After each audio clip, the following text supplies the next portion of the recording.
Good morning बच्चों, क्या हाल चाल। आशा करते हैं बढ़िया होगा, स्वस्थ होंगे, मस्त होंगे और एग्जाम की तैयारी में पस्त होंगे। चलिए, एग्जाम नजदीक आ गया है और मात्र आपका बचा है 16 दिन।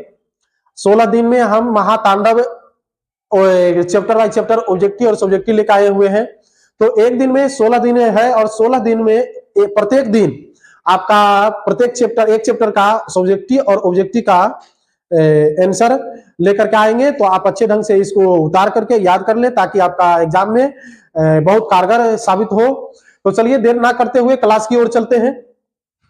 आपका है बिहार बोर्ड का इंटर के लिए है परीक्षा 2025 के लिए और सभी के वर्ष के लिए ही है। आपका सब्जेक्ट है बायोलॉजी, चैप्टर 1 कहता है जीवों में क्या है, जनन, जीवों में जनन। और आज हम बना रहे हैं क्या चीज, ऑब्जेक्टिव का वीडियो बना रहे हैं और अगले दिन मिलेगा आपका सब्जेक्टिव, यानी कि प्रत्येक दिन आपको ऑब्जेक्टिव सब्जेक्टिव का एक एक वीडियो मिलेगा। आप बेहतरीन ढंग से इसको याद कर लीजिएगा और दोस्तों के बीच शेयर भी कर दीजिएगा ताकि उसका भी नंबर कम ना हो। तो चलिए देर ना करते हुए क्लास की ओर चलते हैं। पहला प्रश्न क्या कहता है समझिए। कहता है जब नर और मादा गेमीट में युग्मन होता है तब यह कहलाता है, कौन सा जनन कहलाता है, अलैंगिक जनन कहलाता है या लैंगिक जनन कहलाता है या कायिक जनन कहलाता है या मुकुलन कहलाता है। क्या कहलाता है जल्दी बताइए फास्ट में, क्या कहलाएगा आपका, लैंगिक जनन कहलाएगा। कौन सा जनन, लैंगिक जनन। 2 नंबर प्रश्न क्या कहता है, 2 नंबर प्रश्न देखिए। कहता है जब संतति की उत्पत्ति, एक मिनट, कहता है जब संतति की उत्पत्ति एकल जनक के द्वारा होती है तब यह विधि कहलाती है। प्यारे बच्चों, हम बताए थे क्लास में कि जब 2 संतति की भागीदारी होगा तो वो कहलाता है लैंगिक जनन और जब एक जीव की भागीदारी होगा तो वो कहलाएगा क्या चीज, अलैंगिक जनन। तो यहाँ पर प्रश्न क्या कहता है, जब संतति की उत्पत्ति एकल जनक के द्वारा होता है, जब एकल जनक के द्वारा होगा तो कौन सा जनन कहलाएगा आपका, अलैंगिक जनन। यानी कि ऑप्शन नंबर कितना, बी सही हो जाएगा, ऑप्शन नंबर बी सही हो जाएगा। चलिए अगला प्रश्न 3 नंबर देखते हैं।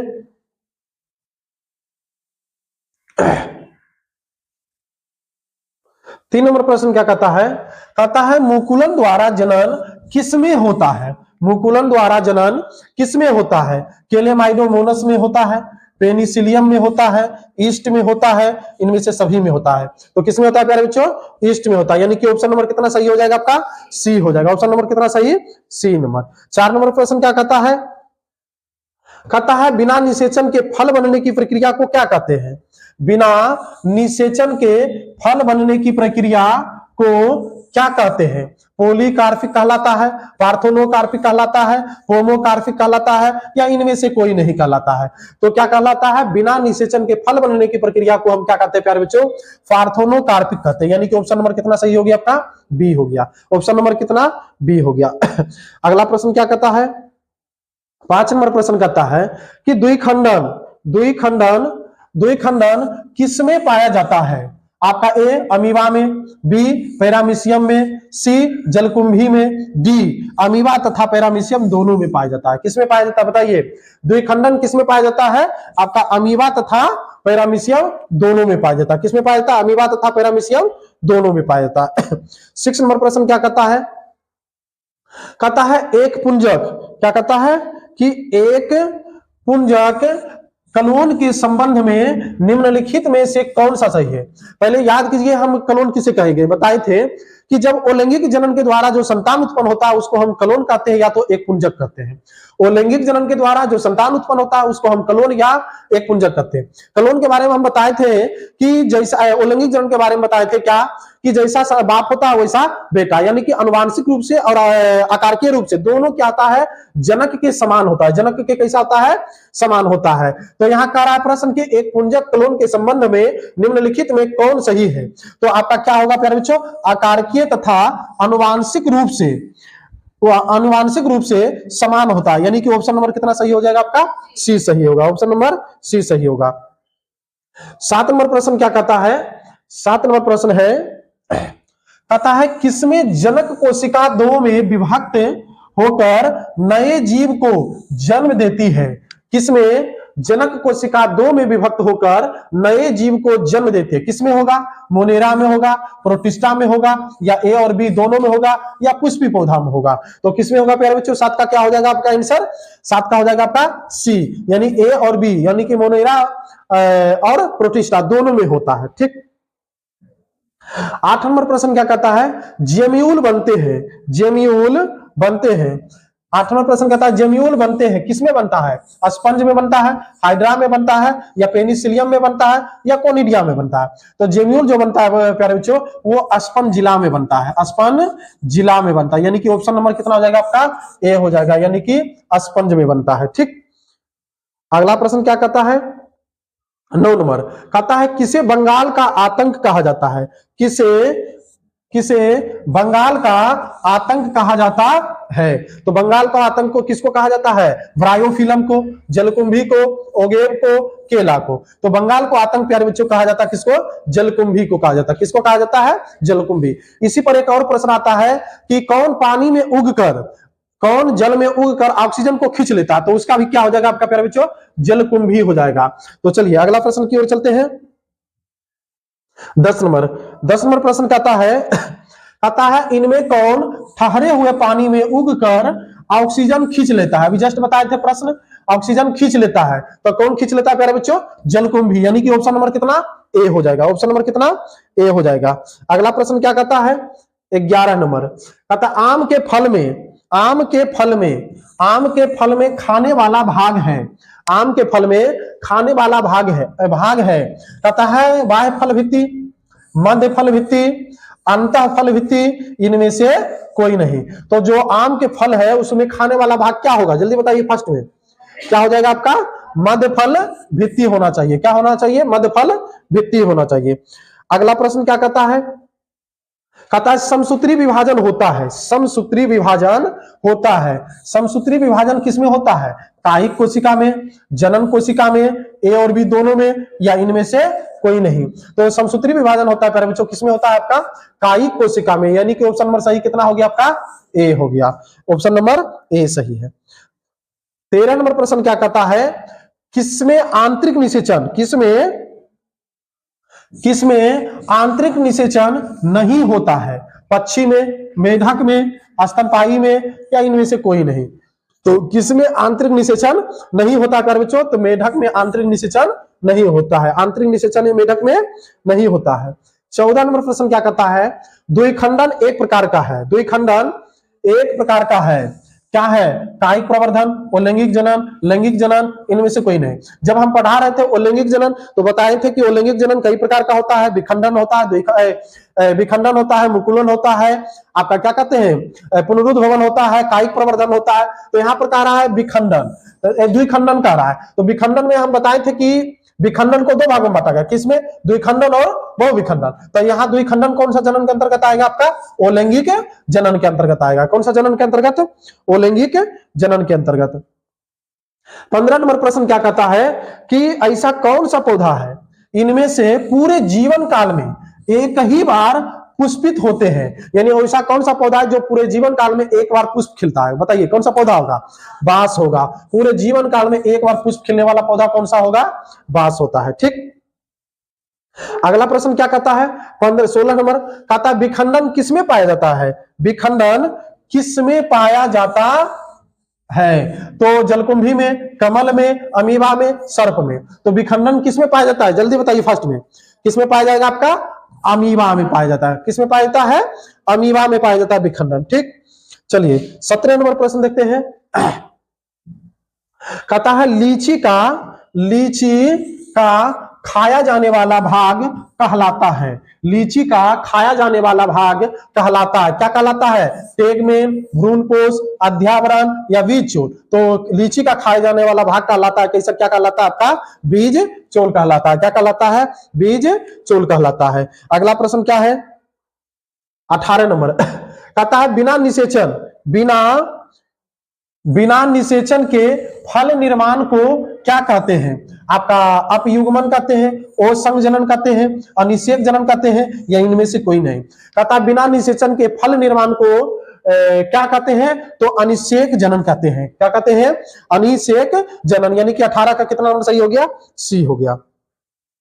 19 नंबर प्रश्न देखते हैं, कहता है कुकुर, कुकुर मतलब कुत्ता, कुत्ता मतलब यानी इंग्लिश में कह सकते हैं डॉग। कुकुर यानी कि डॉग का संभावित जीवन काल होता है 20 वर्ष, 15 वर्ष, 10 वर्ष, 5 वर्ष। तो कुकुर का जीवन काल जो होता है प्यारे बच्चों, कुत्ता का जीवन काल जो होता है वो 20 वर्ष होता है। कितना वर्ष होता है, 20 वर्ष। मनुष्य का पूछ लेगा तो 70 से 75 वर्ष। ठीक।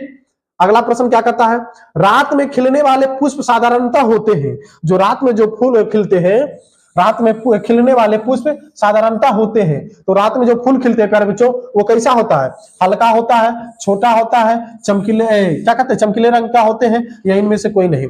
तो जो रात में फूल खिलता है प्यारे बच्चों वो होता है कैसा, छोटे होते हैं। कैसा होता है, छोटा होता है। चलिए 21 नंबर प्रश्न क्या कहता है, 21 नंबर प्रश्न कहता है उभयलिंगी प्राणी है, उभयलिंगी प्राणी है। ये 10th का भी प्रश्न है ना। 21 नंबर क्या है, उभयलिंगी प्राणी है, कौन है, मुर्गी, सांप, केचुआ, इनमें से कोई नहीं, कौन होगा बताइए। आपका क्या हो जाएगा, आपका केचुआ, यानी कि 21 का कितना नंबर, सी नंबर, 21 का सी नंबर हो जाएगा। ठीक। अगला प्रश्न क्या कहता है, कहता है जन्म से लेकर प्राकृतिक मृत्यु के बीच की अवस्था को क्या कहते हैं। तो जीवन काल कहते हैं, या जनन काल कहते हैं, या मृत्यु काल कहते हैं, सभी कहते हैं। तो जन्म से लेकर प्यारे बच्चों प्राकृतिक मृत्यु के काल को जो समय रहता है उसको हम कहते हैं जीवन काल कहते हैं। क्या कहते हैं, जीवन काल कहते हैं। ठीक। अगला प्रश्न क्या कहता है, कहता है मानव युग्मक में गुणसूत्रों की संख्या होता है। जो गुणसूत्र होता है प्यारे बच्चों, गुणसूत्र, जो गुणसूत्र होता है प्यारे बच्चों वो होता है 2n। तो 2n टोटल गुणसूत्र कितना होता है, 46 होता है। क्या होता है, 46। और जो युग्मक होता है वो होता है n होता है। तो यहां से अर्धसूत्राणु होता है। तो यहां से क्या हो जाएगा आपका 2n बराबर कितना, 46। तो n बराबर होगा आपका 46/2, काट दीजिए कितना, 23। तो यहाँ पर क्या हो जाएगा आपका सही 23 हो जाएगा। कितना हो जाएगा, यानी ऑप्शन नंबर कितना, 23। जैसे ही पूछे आपको युग्मक तो सीधा जितना भी गुणसूत्र होगा उसको क्या कर देना है, आधा कर देना है। ठीक।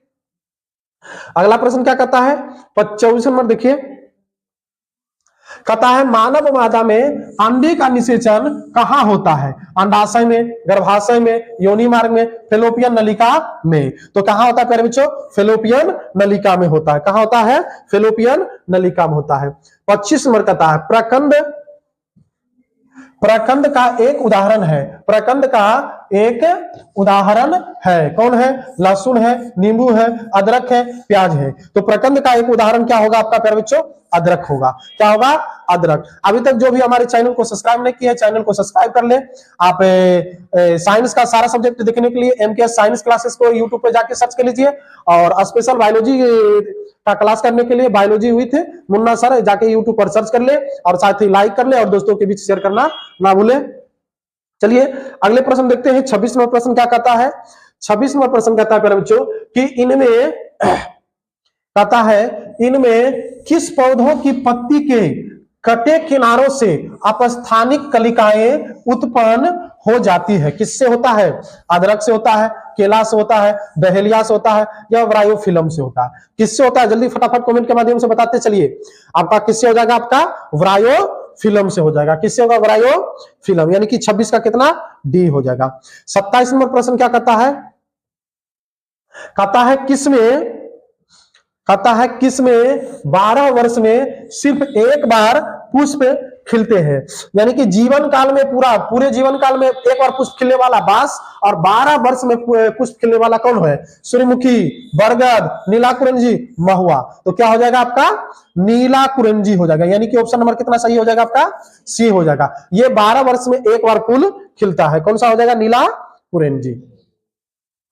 28 नंबर क्या कहता है प्रश्न, 28 नंबर कहता है मध चक्र पाई जाती है गाय में, भेड़ में, कुत्ता में, सभी में। तो मध चक्र प्यारे बच्चों किस में पाया जाता है, आपका सभी में पाया जाता है, गाय में भी, भेड़ में भी, कुत्ता में भी। ठीक। अगला प्रश्न क्या कहता है, 29 नंबर प्रश्न कहता है ऋतुस्राव ऋतुस्राव यानी कि मासिक चक्र किस में होता है? आपका मनुष्य में होता है, बंदर में होता है, चिंपैंजी में होता है, या इनमें से सभी में होता है? तो किस में होता है प्यारे बच्चों? इनमें से सभी में होता है, मासिक चक्र पाया जाता है। अगला प्रश्न क्या कहता है? 30 नंबर प्रश्न कहता है इनमें कौन सा भाग अगुणित है? अभी इनमें से कौन सा भाग अगुणित है? अंडाशय, प्रागकोश, प्राग, युग्मनज अगुणित है। बताइए कौन सा होगा आपका? यानी कि प्राग होगा। क्या होगा प्यारे बच्चों? प्राग, यानी कि ऑप्शन नंबर कितना? सी होगा। 31 नंबर प्रश्न क्या कहता है? 31 नंबर प्रश्न कहता है इनमें कौन सा भाग द्विगुणित है? इनमें, एक मिनट, कहता है इनमें कौन सा भाग द्विगुणित है? इनमें कौन सा भाग द्विगुणित है? युग्मनज, अंड, प्राग, नरयुग्मक। तो इनमें से कौन सा भाग द्विगुणित है? तो क्या हो जाएगा प्यारे बच्चों? युग्मनज जो है वो कैसा है? द्विगुणित है। क्या है? द्विगुणित है। 32 नंबर क्या कहता है इनमें कौन अंड प्रजक प्राणी है? इनमें कौन अंड प्रजक प्राणी है? तो मुर्गी भी अंडा देता है प्यारे बच्चों, सांप भी देता है, मगरमच्छ भी देता है। तो इनमें से सभी क्या हो जाएगा? ऑप्शन नंबर कितना हो जाएगा आपका? सही, यानी कि 32 का कितना हो जाएगा आपका? डी हो जाएगा। 32 का कितना? डी हो जाएगा। अगला प्रश्न क्या कहता है? कहता है जब युग्मक संलयन, कहता है जब युग्मक संलयन जीव के शरीर के बाहर होता है तब उसे क्या कहते हैं? अनिषेक जनन कहते हैं, बाह्य निषेचन कहते हैं, आंतरिक निषेचन कहते हैं, या इनमें से कोई नहीं? क्या होगा प्यारे बच्चों? जल्दी बताओ फटाफट। तो सिंपल बात समझिए, जब शरीर के अंदर होगा तो आंतरिक निषेचन, और जब शरीर के बाहर होगा तो क्या कहेंगे? बाह्य निषेचन। तो यहाँ पर क्या हो रहा है? जीव के शरीर के क्या हो रहा है? बाहर हो रहा है। तो कौन सा निषेचन कहलाएगा आपका? बाह्य निषेचन कहलाएगा। अगला प्रश्न क्या कहता है? 34 नंबर। 34 नंबर कहता है किस समुदाय के पौधों में निषेचन के लिए जल माध्यम आवश्यक है? शैवाल के लिए, ब्रायोफाइटस के लिए, टेरिडोफाइटस के लिए, इनमें से सभी के लिए। तो किसके लिए है प्यारे बच्चों? ये 34 का कितना हो जाएगा आपका? डी हो जाएगा। 34 का क्या हो जाएगा आपका? डी हो जाएगा। इनमें से सभी के लिए जल का माध्यम क्या है? निश्चित होना चाहिए। तो वही कह रहा, किसी समुदाय के पौधों में निषेचन के लिए जल माध्यम आवश्यक है। शैवाल में भी होता है, ब्रायोफाइटस में होता है, टेरिडोफाइटस में होता है, सभी में होता है। ठीक। 35 नंबर प्रश्न क्या कहता है? कहता है